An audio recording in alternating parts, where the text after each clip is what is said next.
Irmãos, abramos a Santa Bíblia em Josué, capítulo 9, verso 14. É o texto da nossa mensagem desta manhã, cujo título é Quando não pedimos conselho ao Senhor. Eu vou pedir a você que deixe a sua Bíblia aberta no livro de Josué, neste capítulo 9. E o que eu vou falar aqui esta manhã, irmãos, é a respeito de uma história que ocupa o capítulo 9 e o capítulo 10. Então, para que você entenda com mais profundidade o que será dito, deve conhecer o capítulo 9 e o capítulo 10. E se você não conhece a história ainda, você pode depois ler em casa com calma o capítulo 9 e o capítulo 10. Mas tudo que o capítulo 9 e o capítulo 10 dizem se resume ao que está escrito no 9:14. Porque diz assim: Então os homens de Israel tomaram da provisão deles e não pediram conselho ao Senhor. Aqui está o resumo da história. A razão do problema, o alerta do Senhor. Não pediram conselho ao Senhor. Essa história nos fala sobre o dia em que Josué e o povo de Israel foram iludidos pelos gibeonitas, uma nação que deveria ser desapossada da terra prometida e não foi, porque usando de astúcia enganou os filhos de Israel. Os gibeonitas se fizeram passar por estrangeiros, vestiram roupas velhas, levaram alimentos velhos, contaram uma mentira que parecia muito convincente, e com isso convenceram os israelitas a entrar com eles em uma aliança essa que foi extremamente prejudicial ao povo de Deus. Mas nada disso teria acontecido se os filhos de Israel tivessem pedido conselho ao Senhor. E eu creio, meus queridos, que essa história está registrada nas Escrituras como um alerta para os nossos dias, porque também nos nossos dias nos deparamos com gibeonitas. O grande perigo dos gibeonitas é que eles eram mestres do disfarce. Sabiam como contar uma história, como apresentar evidências. E, queridos, existem gibeonitas no mundo de hoje. Há gibeonitas disfarçados de pastores. Há gibeonitas disfarçados de youtubers. Há gibeonitas disfarçados de professores. Há gibeonitas disfarçados de colegas. E se nós não abrirmos o nosso olho, se nós nos deixarmos levar pelas aparências, se nós formos precipitados, incorreremos em grave prejuízo. Se nós não pedirmos conselho ao Senhor, incorreremos em graves prejuízos. E o primeiro deles é óbvio: se nós não pedirmos conselho ao Senhor, nós seremos iludidos, nós seremos enganados. Os israelitas acabaram por fazer aliança com um povo inimigo. Deus havia prometido aquela terra para eles, não para os gibeonitas. Mas os gibeonitas acabaram possuindo aquela terra por muitas gerações, porque os filhos de Israel foram enganados. Os gibeonitas lhes disseram: israelitas, nós somos um povo que vive muito longe, e nós ouvimos falar das maravilhas do Deus de vocês, e quisemos entrar em uma aliança. E acreditando nessa conversa e vendo os sinais que pareciam confirmá-la, os filhos de Israel não pediram conselho ao Senhor e foram enganados. Qual é a moral da história? A moral da história é essa: não podemos nos deixar levar pelas aparências. Há um ditado antigo que diz que quem vê cara, não vê coração. E igreja, nestes tempos de inteligência artificial, poderíamos dizer, quem vê cara, não vê cara. Tão grande chegou o nível, a sofisticação do erro e do engano. Mas tudo isso teria sido evitado se os filhos de Israel tão somente tivessem se aconselhado, mas a Bíblia diz que os homens de Israel tomaram da provisão dos gibeonitas e não pediram conselho ao Senhor. O que leva alguém a não pedir conselho a Deus? A ser precipitado, a ser impulsivo. O que leva alguém a não usufruir da bênção que é a orientação do Espírito Santo? Duas razões. A primeira delas é o orgulho. A gente não pede conselho a Deus porque a gente acha que não precisa, que a gente é capaz. O assunto é simples, a inteligência é grande, as evidências são fortes, e então, cedendo à vaidade, ao orgulho, nós tomamos a decisão, movidos pelo nosso entendimento ou pelas nossas emoções, e deixamos de pedir conselho ao Senhor, esquecendo do que Cristo disse: sem mim, nada podeis fazer. A segunda razão pela qual alguém não pede conselho ao Senhor é a obstinação. O orgulho é a primeira. A obstinação é a segunda.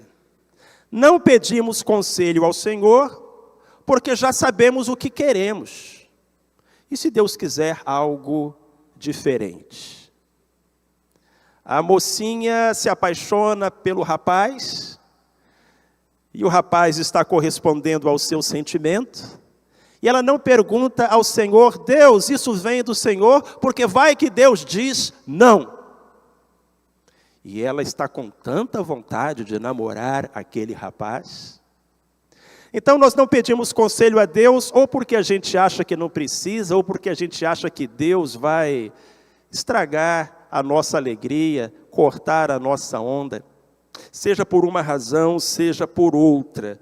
Depois não adianta chorar sobre o leite derramado. Se você ler essa história, você vai descobrir que quando Josué soube que os gibeonitas o haviam enganado, a Bíblia diz que Josué jogou uma maldição sobre os gibeonitas. Josué disse: vocês vão ser rachadores de lenha e tiradores de água para a casa do meu Deus. E Josué lançou essa maldição sobre os gibeonitas. Os gibeonitas morreram de rir. Até porque levar água e lenha para a casa de Deus, isso nem é maldição, isso é privilégio. Mas o fato é que depois que você fez a bobagem, não adianta rogar praga. Não adianta lançar maldição. O mal está feito. Eles deviam ter pedido conselho ao Senhor. Quando não pedimos conselho ao Senhor, somos enganados. Além disso, quando não pedimos conselho ao Senhor, somos divididos, somos afastados, a confusão se instala. Se você ler aí o texto sagrado, nós vamos ler no verso 18, que toda a congregação murmurava contra os príncipes. Veja aí o verso 18. Agora nós temos um desassossego no meio de Israel. Os israelitas haviam conquistado Jericó. Os israelitas haviam conquistado Ai. Os israelitas vinham de 2 vitórias. Eles deveriam estar comemorando, não discutindo. Mas agora o povo estava dividido. Havia murmuração, havia reclamação, atrito, conflito. Porque o povo dizia: como é que vocês fazem uma coisa dessas? Então o povo começou a reclamar de Josué. O povo começou a reclamar dos príncipes, dos generais, dos comandantes, dos líderes. Como é que vocês fazem uma coisa dessas? Como é que vocês fazem uma aliança com uma nação inimiga? E vamos combinar, irmãos, o povo estava certo. O povo tinha razão. Mas aquela congregação que era unida agora se achava fracionada. Você entende isso? Divisão, discussão, discórdia.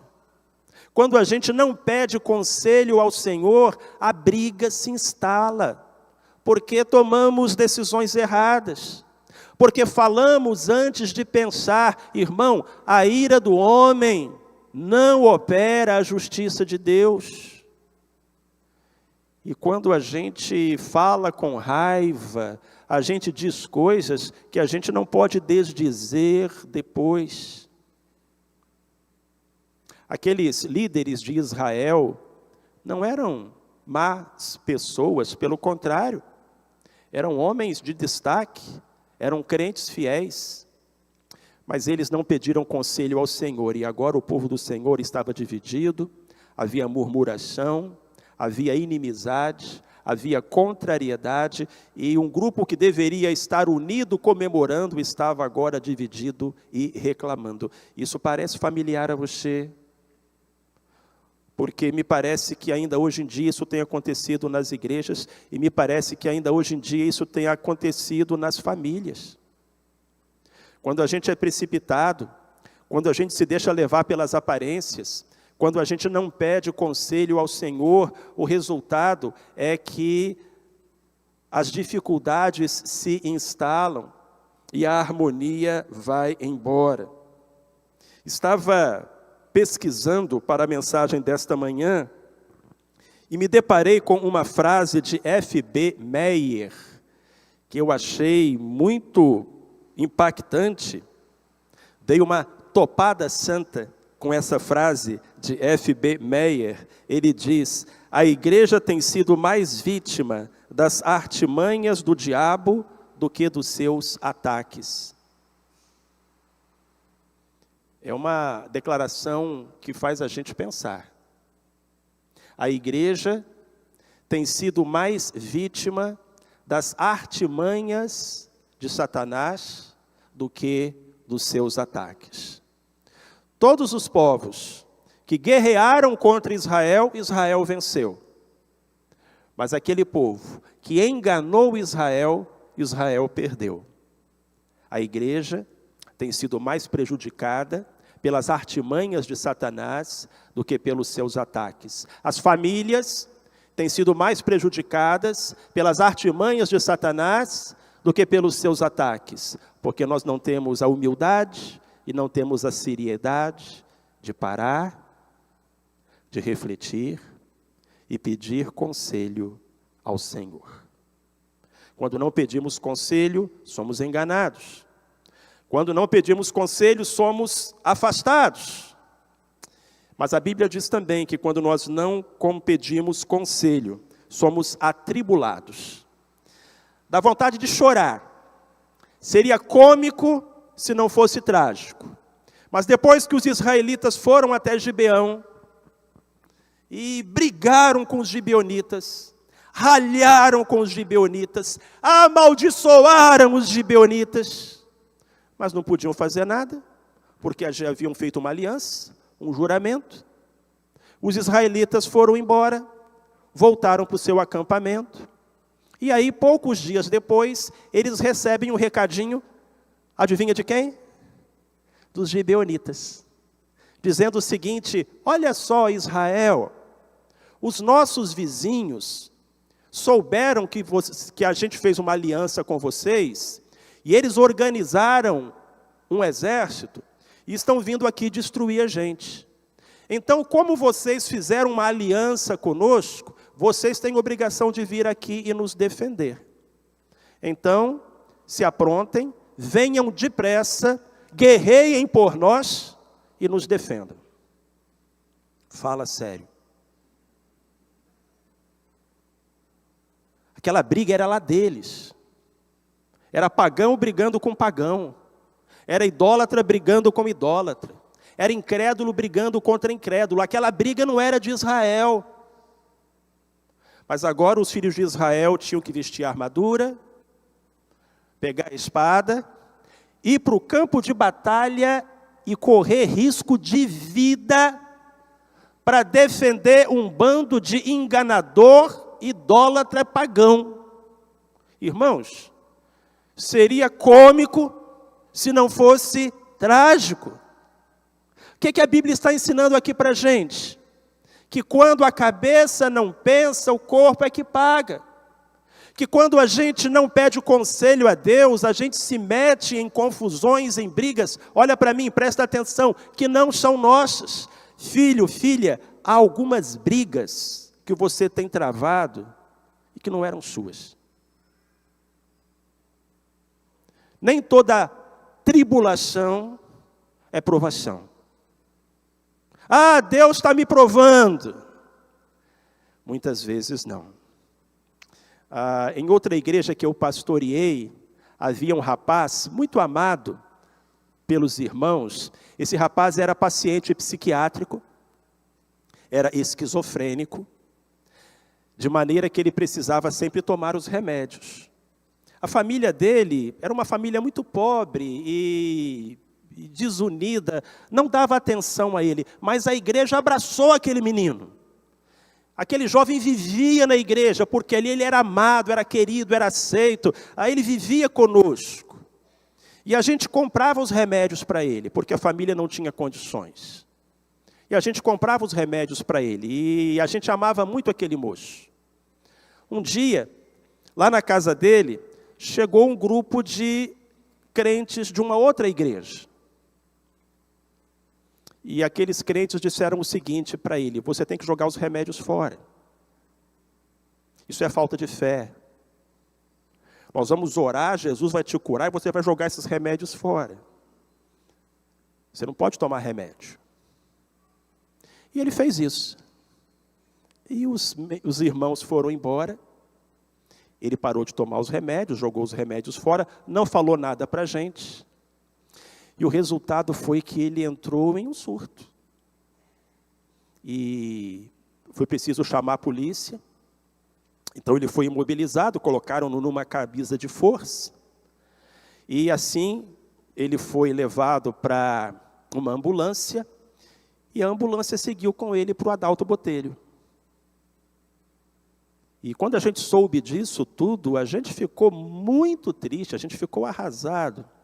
Os médicos disseram: não adianta vocês fazerem visita agora, porque a gente vai dar os remédios aqui para ele, e então daqui a uma semana ele já vai estar melhor, aí vocês já podem visitar. Uma semana depois, então, eu fui lá no Adalto Botelho.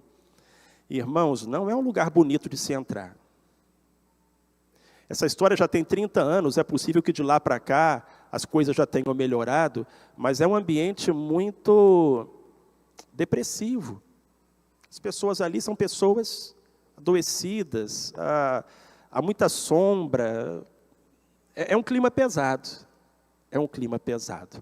E eu fiquei muito triste de que aquele rapaz da igreja estava ali, passando por aquilo.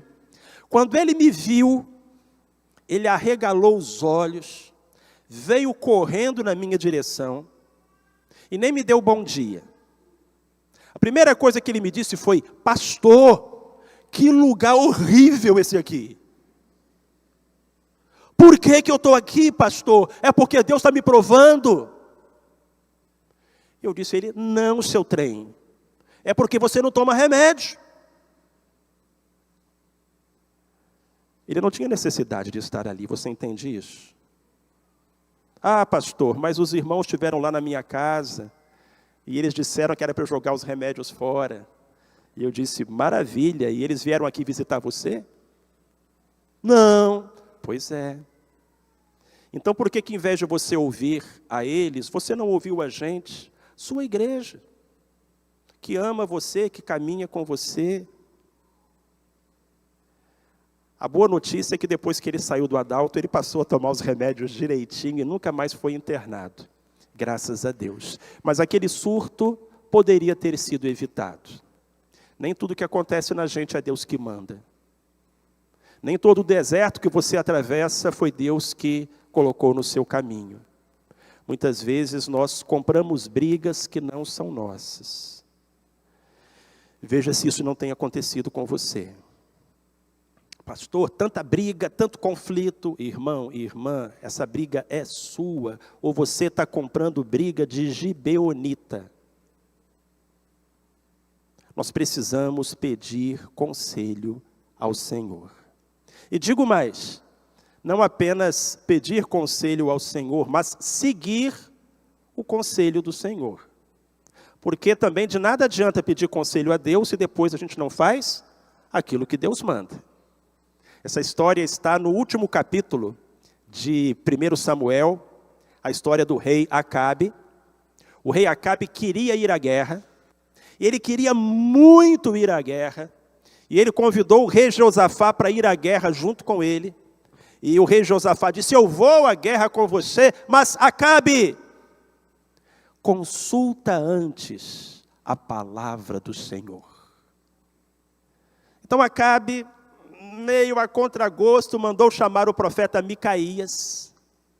O profeta Micaías disse: olha, se vocês forem à batalha, vocês vão ser derrotados. E muitos de vocês vão morrer. Não é para vocês irem, não. Sabem o que Acabe fez?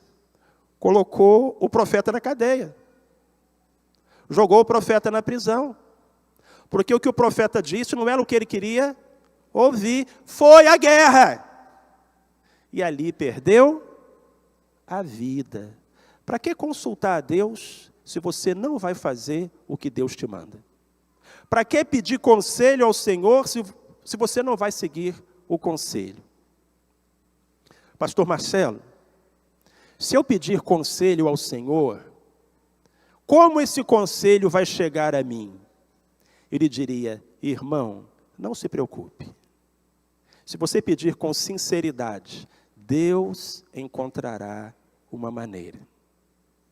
Deus vai providenciar um Micaías na sua vida. Só não jogue ele na cadeia, por favor.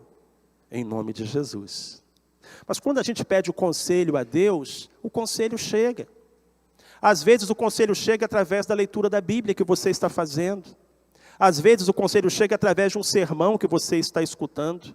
Às vezes o conselho chega através de uma conversa com uma pessoa que é cheia do Espírito. Não se preocupe, Deus encontrará uma maneira de fazer o conselho dele chegar até você. Não se preocupe com isso.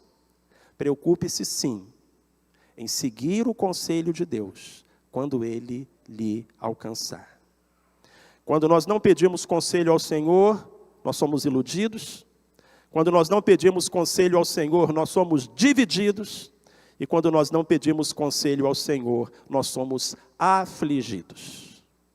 Quanta coisa poderia ter sido evitada nessa história se os filhos de Israel tivessem pedido conselho ao Senhor. Irmãos, não sejamos precipitados. Irmãos, que um espírito de independência não nos domine, mas que com humildade e fé em tudo digamos: Pai, não se faça a minha vontade, e sim a tua. Amém, meus irmãos? Vamos pedir conselho ao Senhor em cada passo da nossa jornada. E que assim o Senhor nos abençoe, e abençoe através de nós. Amém.